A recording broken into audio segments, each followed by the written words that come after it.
대학 1학년 때 그 친구 집에 모여가지고 읽었던 책을 가지고 토론하기로 해서 밤에 그 친구 집을 찾아간 적이 있습니다.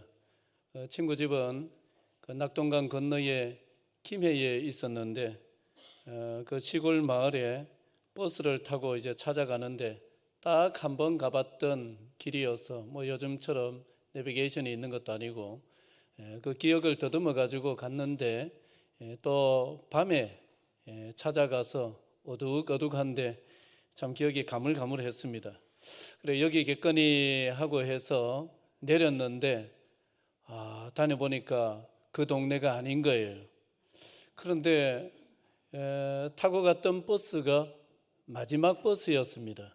그래 어떻게 나오는 버스도 없고 뭐 또 다른 차도 없고 그래서 어쩔 수 없이 큰 길까지 걸어 나와 가지고 그나마 큰 길에는 아직 막차가 남아 있을 가능성이 있어서 뭐라도 빨리 잡아 타고 어디든지 가야 되겠다 해서 이제 저 가로등이 보이는 큰 길로 논두렁길로 해가지고 걸어 나오는데 저벅저벅 걸어 나오는데 저 앞에 시커먼 게 송아지만한 게 딱 나타났어요. 굉장히 큰데 보니까 큰 개였습니다. 제가 어렸을 적에 개한테 한번 당한 일이 있어가지고 트라우마가 있었거든요.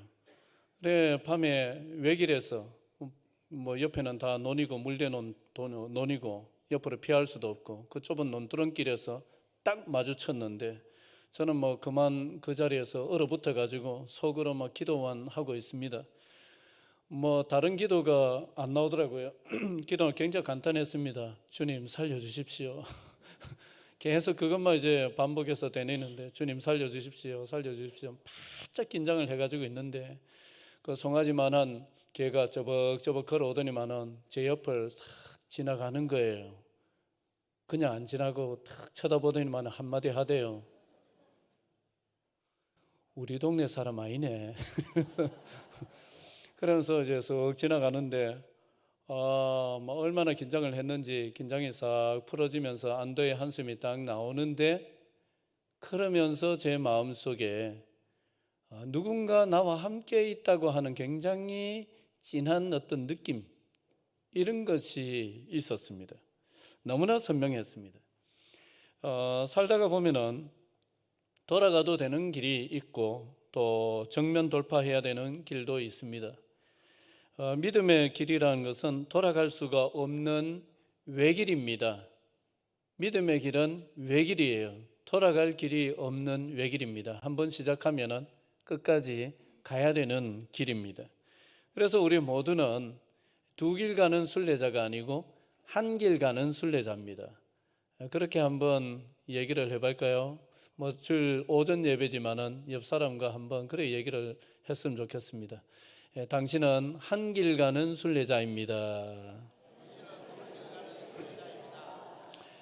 외길을 간다는 것은 참 외로움도 있고 어려움도 많은 것인데 그러나 또 가다 보면은 은혜도 적지 않습니다. 어떤 상황에서도 주님이 함께 해주시는 은혜가 이 한 길 가는 순례자에게 주시는 대표적인 은혜라 할 수가 있습니다.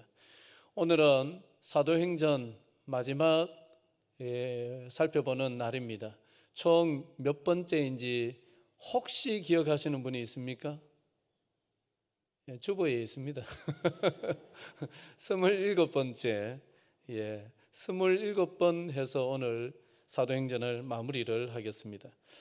유라굴로 풍랑을 만나서 죽음 직전까지 갔던 그 바울과 또 그 배에 탔던 276명 이 사람들은 배는 이제 거의 파산을 했지만은 멜리데라고 하는 섬에 상륙을 해서 한 사람도 죽지 않고 모두가 목숨을 건질 수가 있었습니다.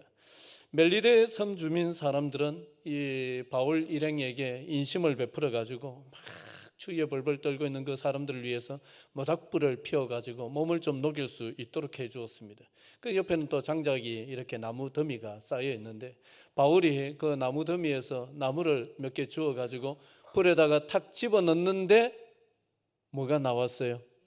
뱀이 나와 가지고 바울의 손을 콱 물었습니다. 그 독사였던 것 같아요.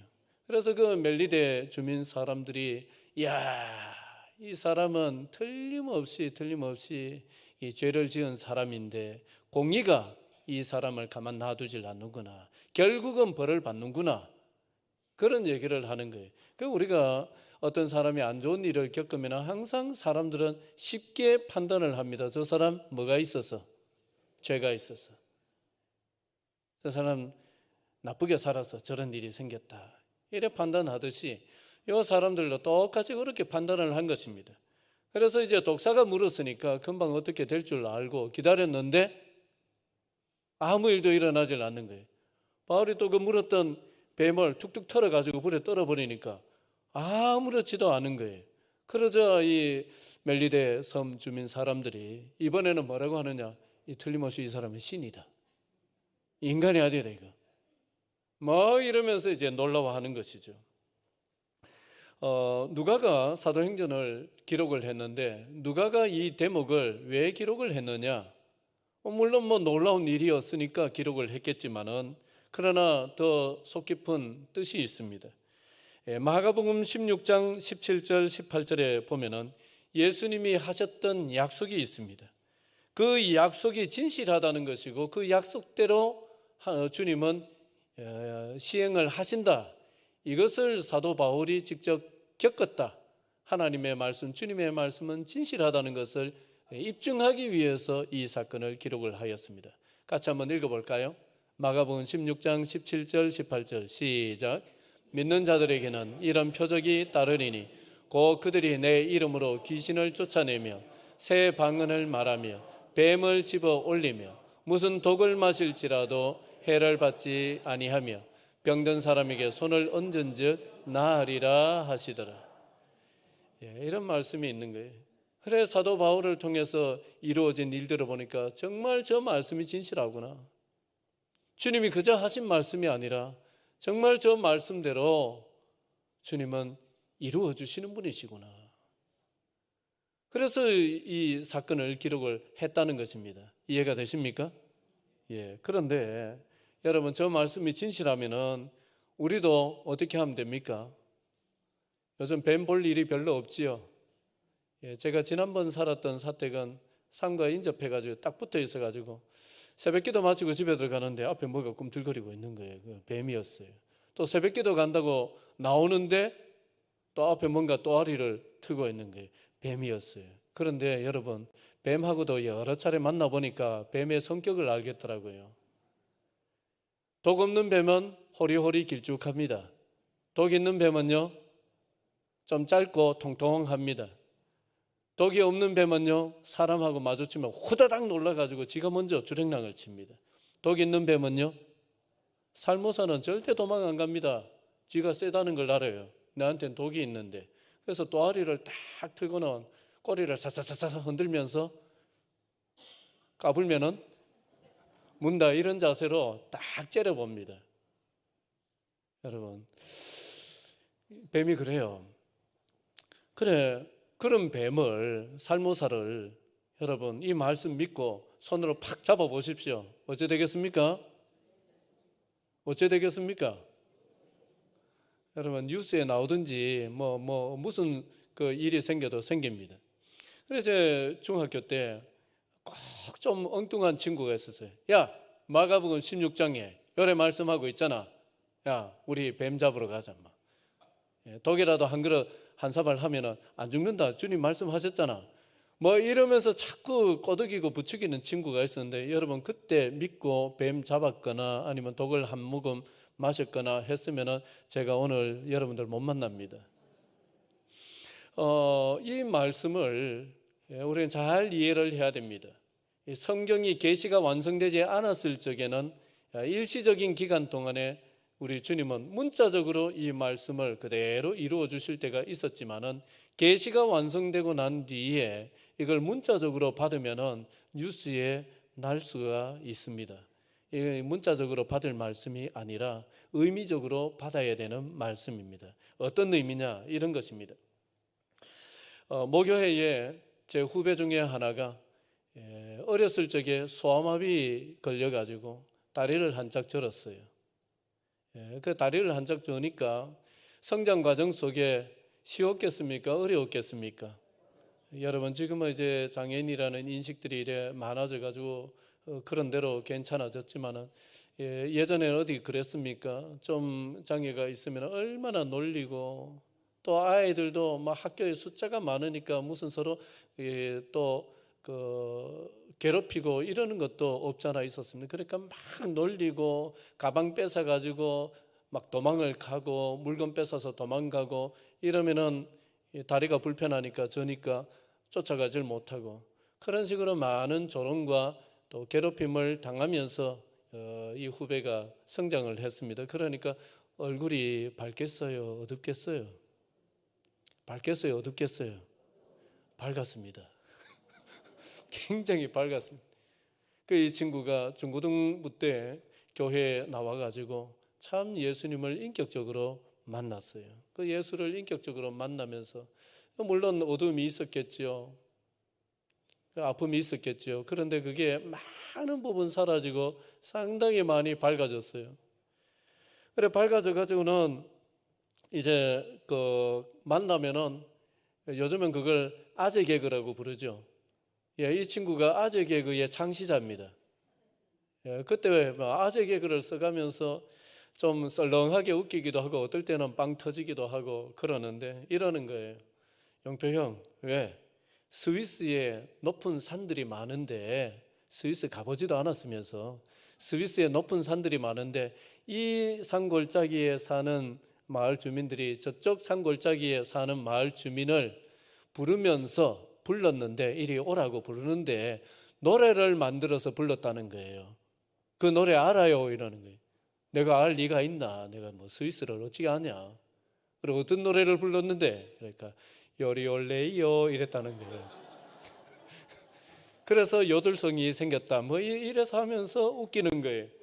그래 항상 이 친구가 이래 쩔뚝쩔뚝 다리를 절면서 이제 나타나기만 하면은 또 항상 무슨 웃음거리를 가지고 와서 한 번씩 웃겨주고 그래 했습니다. 만날 때마다 이제 그런 식이었는데, 그러다가 이제 참한 아가씨를 만나가지고 결혼을 해서 가정을 꾸려가지고 지금 잘 살아가고 있어요.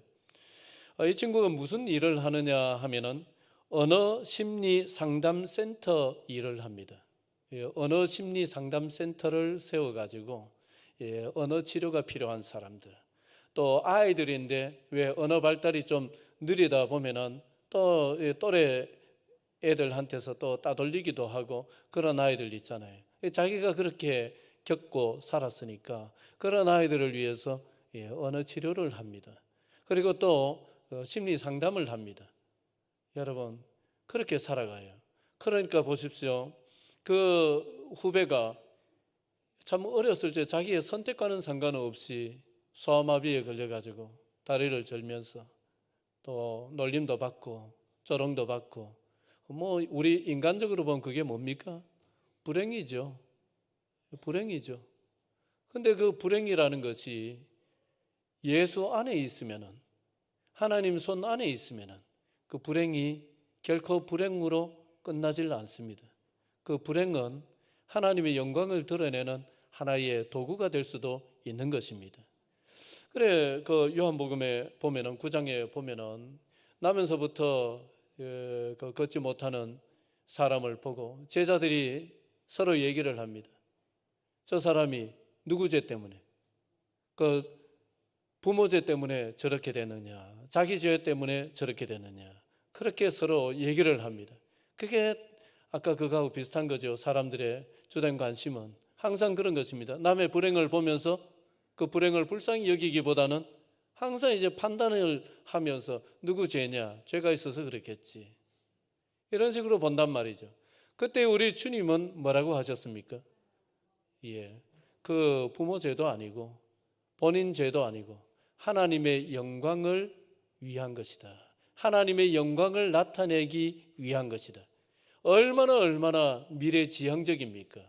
얼마나 희망적입니까? 사람들은 불행을 가지고 이렇다 저렇다 얘기를 하지만은 우리 주님은 그렇게 보시질 않는 거예요. 어떠한 불행일지라도 그 불행이 주님 손에 붙들리기만 하면은, 주님 손에 주어지기만 하면은 불행은 불행으로 끝나는 법이 없고 하나님의 영광을 드러내는 하나의 통로도 될 수 있고 기회도 될 수 있다는 것이 우리 주님이 말씀하신 믿음의 원리입니다. 믿음의 시각입니다. 여러분, 다른 사람은 뱀에 안 물렸는데 바울 혼자 물렸습니다. 그런 사람들이 바로 그렇게 얘기하잖아요. 이제 저 사람 혼자 물렸으니까 저 사람이 지질이 복이 없고 저 사람이 어떻고 저떻고 이런 얘기를 얼마나 쉽게 할 수가 있습니까? 멜리데 사람들이 그렇게 했습니다. 그렇지만은 그 뱀에 물렸던 것이 오히려 하나님의 살아계심과 하나님이 바울과 함께 하신다는 사실과 주님의 말씀이 진실하다는 사실을 드러내는 하나의 사건이 되었던 것입니다. 여러분, 기억하시기 바랍니다. 우리가 믿음의 길을 갈 때에 한 길 가는 순례자의 삶을 살 때에 그 길에서 만나는 어떤 어려움과 불행도 불행으로 끝나질 않는다는 사실을 여러분들 믿음으로 굳건하게 붙드실 수 있기를 주의 이름으로 축원을 드립니다. 11절부터 15절까지 우리가 읽지는 않았습니다. 마지막 부분을 읽었습니다만은 그 앞에는 어떤 얘기가 나오느냐 하면은 이제 바울 일행이 멜리데에서 다시 재정비를 해서 거기서 배를 하나 만나서 얻어 타고 로마로 갑니다. 그 배는 알렉산드리아 배입니다. 그렇게 멜리데에서 출항을 해가지고 보디올이라고 하는 이탈리아 반도의 한 항구에 도착을 합니다. 그 보디올에서부터 로마까지는 220km 정도 되는 거리입니다. 가깝지 않은 먼 거리입니다. 이제 그 220km 되는 거리를 바울이 일행과 함께 걸어서 로마로 입성을 했다, 그 이야기입니다. 그런데 220km 정도면 걸어서 며칠 정도 걸리겠습니까? 걸어서 며칠 정도 걸리겠어요? 예? 220km 정도면.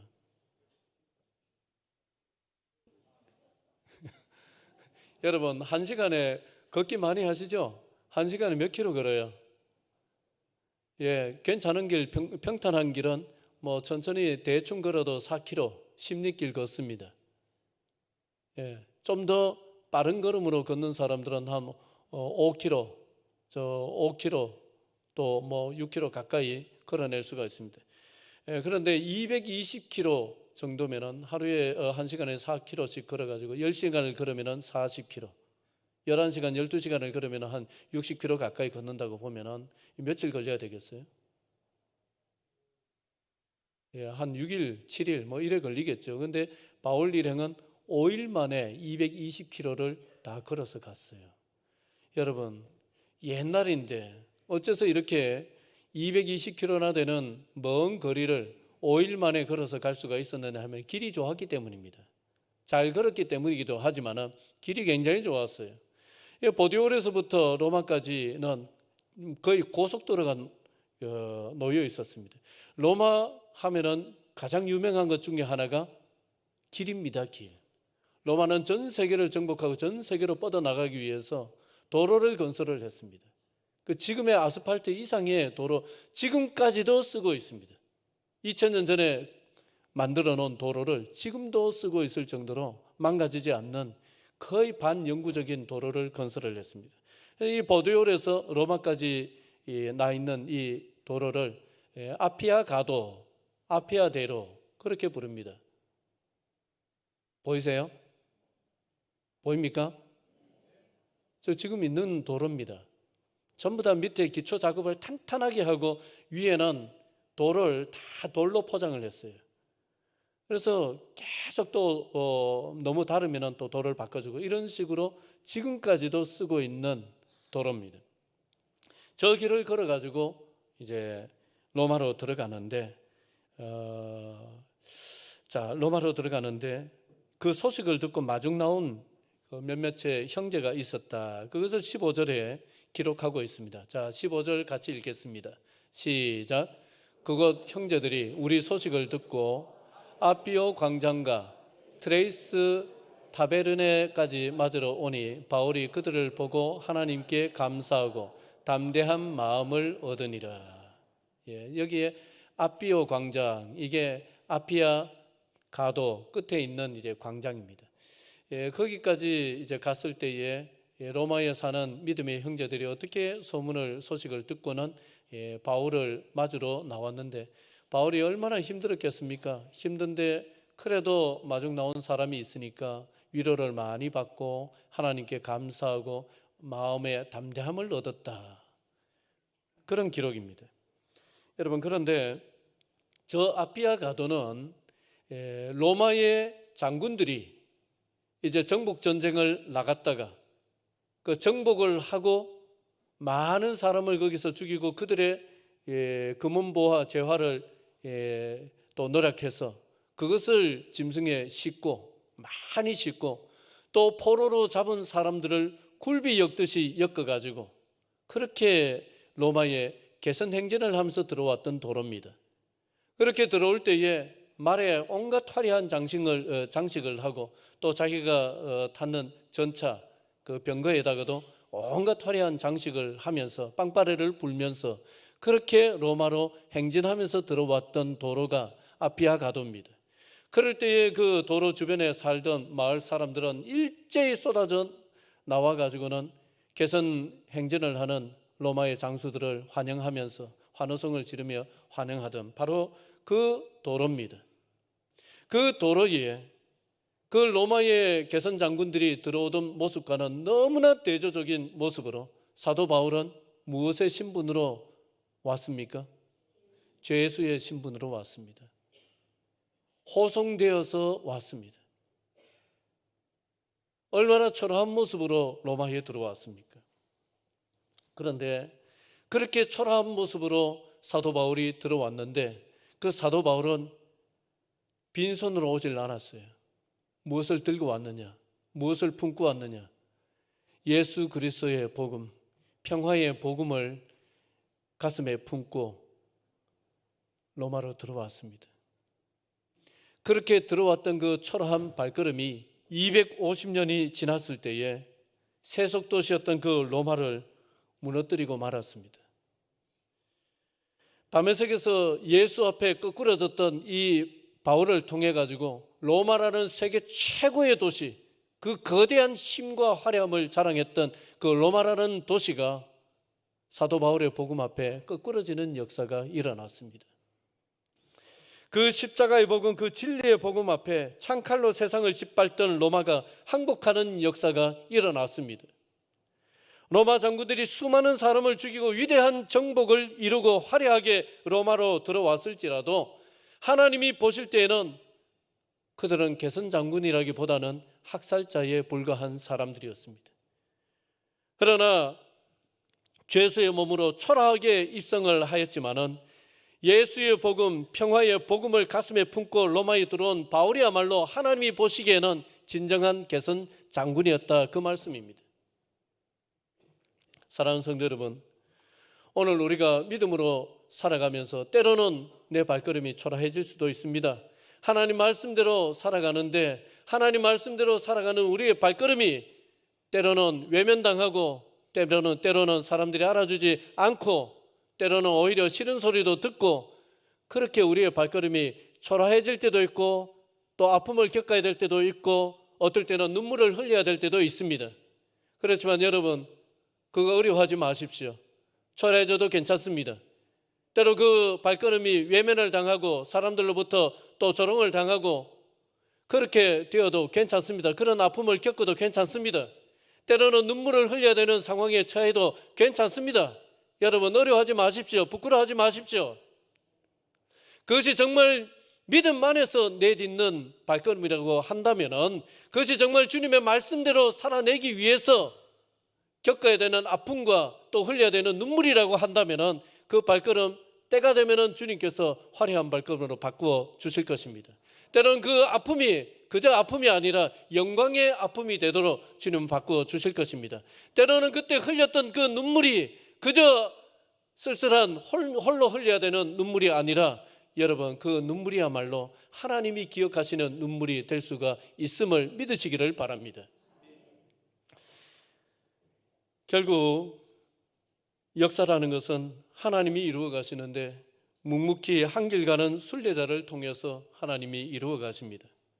자, 30절, 31절은 그 바울의 마지막 모습이자 사도행전의 마지막입니다. 결론입니다. 자, 같이 읽을까요? 시작. 바울이 온 이태를 자기 셋집에 머물면서 자기에게 오는 사람을 다 영접하고 하나님의 나라를 전파하며 주 예수 그리스도에 관한 모든 것을 담대하게 거침없이 가르치더라. 아멘. 마지막에 좀 멋있는 것 같은데, 그런데 여러분, 이 사도행전 첫 부분하고 비교를 해보면 굉장히 초라해요. 사도행전 1장, 2장 기억하세요? 마가다락방에서 오순절 성령의 강림이 있고 난 뒤에 베드로가 설교해서 한 번의 설교로 몇 사람이 변화되어 예수 믿고 세례를 받았어요? 3,000명이. 여러분, 놀라운 역사 아닙니까? 거기에 비하면은 그렇게 시작했던 사도행전의 기록이 마지막 결론은 어찌 보면 좀 쓸쓸하고 초라합니다. 사도 바울이 가택 연금 상태에서 그저 찾아오는 몇몇 사람들에게 복음을 전하는 이런 모습으로 끝맺음을 하고 있어요. 그 처음에 비해서는 상당히 소박하기도 하고 또 초라하기도 합니다. 그렇지만 여러분, 이 모습이야말로 굉장히 위대한 신앙인의 모습입니다. 어떤 처지에 놓였다 할지라도 비록 이제 미결수 신분으로 재판을 앞두고 가택연금 상태에서 그 초라한 셋집에 살면서 그저 찾아오는 사람만 만날 수밖에 없는 그런 자유를 박탈당한 상태에서, 그래도 그 상태에서 주어진 환경에서 최선을 다해서 하나님의 나라를 외치고 있는 이 모습이야말로 어찌 보면 굉장히 위대한 모습입니다. 사도 바울의 인생 일막은 상당히 화려했습니다. 가문이 좋았습니다. 문벌이 좋았습니다. 또 인맥이 좋았습니다. 전도 유망한 젊은이였습니다. 대제사장에게 가서 추천서를 쉽게 받아낼 수 있는 정도의 그런 입지가 있었던 인물이었습니다. 그래서 그것을 과시하면서 살았습니다. 인생 2막은 다메섹 도상에서 부활하신 예수님 앞에 거꾸러진 것이 인생 2막이었습니다. 그러면서 시작된 사역자의 삶은, 복음을 전하는 전도자의 삶은 정말 세상 구석구석 다니면서 주의 복음을 전하면서 많은 고통을 당해야만 했던 그러한 인생이었습니다. 돌에 맞아 죽을 지경이 되고 또 바다에 빠져가지고 죽다가 살아나고 별의별 어려움과 고초를 겪어야만 했던 인생이었습니다. 파란만장한 모험이었습니다. 인생 이제 제3막은 재판을 앞두고 가택연금이 되었습니다. 셋집에 거하는 상태, 정말 초라하고 쓸쓸하고 외로운 상태가 되었습니다. 그러한 상태가 되었어도 이 마지막 31절을 읽어보면 어디 한 곳에서 사도 바울이 위축되어졌다, 사도 바울이 움츠러들었다, 이런 느낌을 받을 수가 없습니다. 정말 당당히 하나님의 나라를 전파하고 있는 굉장히 꼿꼿하고 굉장히 강인한 사람의 모습을 발견할 수가 있습니다.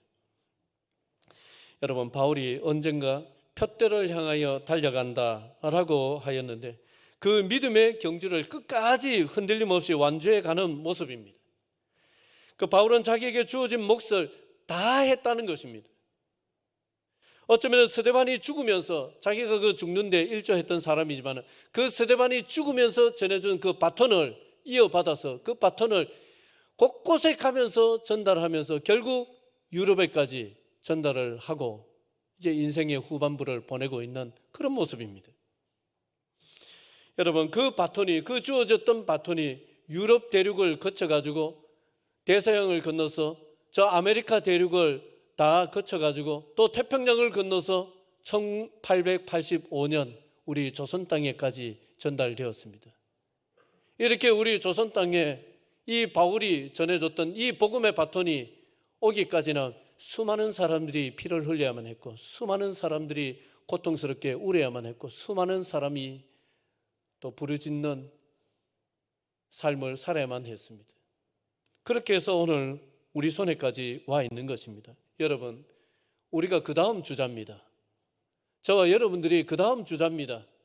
그냥 교회 다니는 사람들이 아니라 우리도 이 복음을 전하는 그 다음 주자입니다. 우리에게 지금 바톤이 주어져 있습니다. 여러분, 릴레이 경주를 하는데 누가 내 손에 바톤을 쥐어주면 가만히 있어야 됩니까? 뛰어야 됩니까? 여러분, 우리가 뛰어야 됩니다.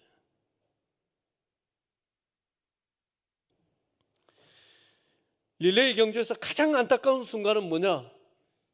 바톤을 받았는데 어리버리하게 어디 가야 될지 모르고 그래 있으면 관중들이 어떻습니까? 애가 타지요. 뛰어라, 저기다, 저기다. 또 릴레이 경주에서 또 안타까운 순간이 뭡니까? 바톤을 받으면서 떨어뜨려 가지고 1등으로 달리고 있다가 꽁투발이 되는 거. 여러분, 그 속이 타잖아요, 보고 있으면. 그게 제일 안타까운 순간 아니겠습니까? 여러분, 지금 우리에게 바톤이 주어져 있습니다. 우리 앞전에 이 바톤을 들고 달렸던 우리 믿음의 선조들, 우리 많은 얘기를 합니다.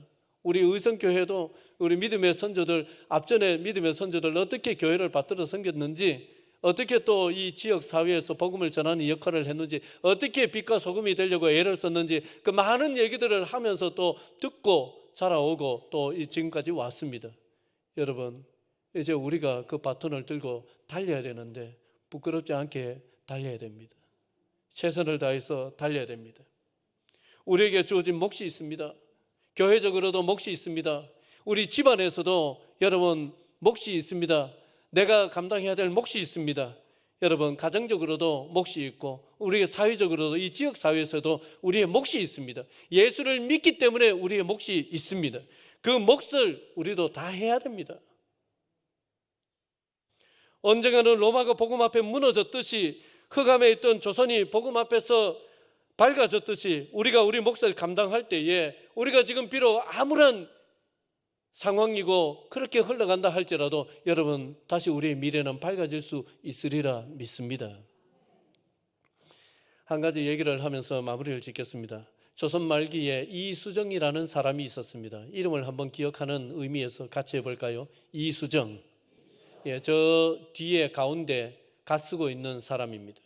이 이수정은 조선 말기에 후기에 장원 급제, 과거에 급제를 해서 관리가 되었던 사람으로서 이제 우리나라에서 일본의 문물을 배우자고 그 일본에 이제 사람들을 파견을 하죠. 그 신사유람단의 일원이 되어가지고 일본에 1880년대에 갔던 사람입니다. 그 일본에 갔다가 일본에서 누구를 만나느냐 하면은 미국에서 온 선교사들을 만납니다. 그래서 그 선교사들을 통해서 복음을 받고는 이 사람이 예수를 믿고 변화가 되었어요. 그러면서 그 선교사님들이 일본에서 이제 성경을 한문으로 번역을 하는 일을 하는데 이 조선에서 온 이수정이 굉장히 사람이 똑똑했거든요. 언어적인 능력이 출중했거든요. 그래서 그 선교사들을 도와가지고 성경을 번역하는 일을 합니다. 그 성경을 번역하는 일을 하면서 이 사람이 복음을 더 깊이 하나님의 말씀 진리를 깨닫고 나니까 그 다음에는 마음에 우리 조선 민족이 너무 불쌍해가지고 견딜 수 없는 복받쳐 오르는 그런 심정이 되었습니다. 그래서 날마다 우리 조선을 하나님 구원해 주십시오 기도를 하다가 편지를 쓰게 되었습니다. 어디에다가 편지를 쓰느냐? 미국의 선교부에다가 편지를 써서 우리 조선에도 선교사를 좀 보내주세요. 왜 일본에는 선교사가 있는데 우리 조선에는 선교사가 안 옵니까? 우리 조선을 불쌍히 여겨서 우리 조선에 선교사를 좀 보내주십시오 라고 편지를 썼는데 일본에 있던 그 미국인 선교사님들이 그 편지를 본국에 미국에 보내가지고 미국의 선교부에서 이 선교 잡지 두 곳에다가 이수정이 썼던 편지를 실어줬습니다. 근데 여러분, 선교지에서 뭐 소식 오면 잘 읽습니까? 잘 안 읽습니까? 잘 읽어요? 잘 안 읽어요? 뭐는 봅니까? 사진은 보지만 잘 안 읽어요. 그런데 그걸 읽은 청년이 있었어요. 20대 초반에 청년이 그걸 읽고 가슴이 뛰기를 시작합니다. 이것은 성경 사도행전에 나오는 이야기처럼 조선의 마게도니아인을 통해서 하나님이 나를 조선으로 부르시는 편지구나, 그렇게 받아들였습니다. 그 사람이 누구냐? 언더우드입니다. 언더우드 선교사님, 우리나라 최초의 장로교 선교사님. 그래서 이 언더우드 선교사가 준비를 해서 1885년 배를 타고 조선 땅을 밟습니다. 그때부터 조선의 선교의 역사가 시작이 된 것입니다. 그리고 그 편지를 읽고 또 가슴이 뛴 또 한 사람이 있습니다. 그 사람은 누구냐? 그 사람은 존 헤론이라는 사람입니다. 이 존 헤론은요, 그 당시에 테네시, 미국의 테네시 주가 있는데 그 테네시 주에 그 주립의과대학이 처음 이래 개설이 되었을 때에 이 사람이 주립의과대학의 그 수석 졸업자입니다. 그래서 그 의과대학에서는 우리 학교에 남아서 교수가 되어달라, 그렇게 막 붙들고 했는데도 불구하고 그 모든 것을 뿌리치고 나는 가야 될 곳이 있습니다 라고 해서 서원을 하고 조선 땅에 오게 됩니다. 조선 땅에 오기 전에 갓 결혼을 한 신혼부부였습니다. 신혼여행 가지도 않고 신혼여행이 조선 땅으로 배 타고 오는, 그 태평양을 건너오다 그 당시에는 몇 달 배 타고 건너오다 죽는 사람이 부지기수였습니다. 그 배 타고 오는 것이, 선교지로 오는 것이 신혼여행이었습니다. 그렇게 와서 이 존 헤론 선교사님이 우리나라 그 제중원이라는 최초의 서양식 병원이 있잖아요. 그 제중원에 알렌 선교사님하고 같이 의사로 우리 조선 사람들을 치료해주는 일을 했습니다. 하루에 300명을 진료를 받다는 거예요. 여러분, 하루에 300명 진료 보는 거 초저금입니다. 100명 봐도 사람 맛이 갈 정도입니다. 하루에 300명씩 쉬지도 않고, 그것도 또 지방에까지 왕진을 다니면서 그렇게 몸을 아끼지 아니하고 조선 사람들을 위해서 의료 선교를 했습니다. 그 너무 과로한 나머지 조선에 들어온 지 5년 만인 1890년에 33살의 나이에 그만 병을 얻어가지고 세상을 떠나게 됩니다. 얼마나 불행입니까? 5년 지났으니까, 결혼하고 5년 지났으니까 아직까지도 신혼살림이고, 그 갓 태어난 어린 딸이 둘이 있는데 그 아내가 이제 게일이라는 그 여자 선교사님이, 그래 남편이 여기서 조선에서 선교하다가 5년 만에 죽었습니다. 여러분, 조선이 좋겠습니까? 싫겠습니까? 그런데 조선을 안 떠나요. 그 어린 두 딸을 조선에서 키우면서 남편이 못다한 일을 내가 이어서 해야 되겠다 하면서 조선 땅에 뼈를 묻습니다. 하나 더 넘겨주시겠어요? 그래서 그분들의 묘지가 서울의 마포에 있는 양화진 선교사님들 묘역에 지금 그대로 있습니다. 뿐만 아니라 조금 더 일찍 들어왔던 언더우드 선교사님은 또 조선에서 사역을 하다가 돌아가시고, 그 아들이 또 조선에서 사역을 하다가 돌아가시고, 또 그 아들이 조선에서 사역하다 돌아가시고, 또 그 아들이 조선에서 사역하다가 돌아가시고, 4대가 다 저 양화진 선교사 묘역에 묻혀 있습니다. 아버지가 죽으면 그 아들이 바톤을 이어받아서 또 조선을 사랑하고 내 목숨처럼 사랑하고 내 조국보다 더 사랑하고, 그렇게 또 그 아들이 또 그 손자가 또 그 증손자가 그렇게 바톤을 이어가면서 조선을 위해서 땀을 흘리고 피를 뿌리고 목숨을 바쳤습니다. 여러분, 우리가 그 위에 서 있습니다. 저와 여러분들이 그 위에 서 있습니다. 여러분, 우리가 저분들의 희생을 통해 가지고 우리가 복음을 받았고 지금 믿고 있는 것입니다. 여러분, 그렇게 피를 흘려가면서, 그렇게 남편이 죽어가면서, 그렇게 아버지가 죽어가면서, 그렇게 자식들이 죽어가면서 그렇게 복음을 전하였던 그 바톤을 지금 우리가 받아서 지금 여기까지 온 것입니다. 여러분, 그저 온 것이 아닙니다. 우리 손에 주어졌습니다. 우리도 어떻게 해야 됩니까? 여러분, 우리도 달려야 됩니다. 우리도 달려야 됩니다. 시대가 어렵다고, 요새 예수 믿는 게 어렵다고, 사람들이 놀린다고, 여러분, 아닙니다. 그거보다 더한 일을 겪으면서 우리에게 주어진 바톤입니다. 여러분, 우리 몫이 있습니다. 누군가 희생하고 헌신해서 우리 손에 들려줬습니다. 이 바톤에는 피도 땀도 눈물도 애환도 다 서려 있습니다. 놓치면 곤란합니다. 방향을 잃고 우왕좌왕하면 곤란합니다. 우리가 달려야 될 지점이 있습니다. 믿음의 경주는 분명히 힘들겠지만은 거기에는 뱀을 집어 올려도 어떤 독을 마실지라도 해를 당하지 않게 해주시는 어떤 불행일지라도 그 불행을 하나님의 영광이 드러나는 그런 기회로 바꿔주시는 주님의 은혜가 틀림없이 여기에 있습니다. 주인공들이 되시기를 주의 이름으로 축원을 드립니다. 기도드리겠습니다.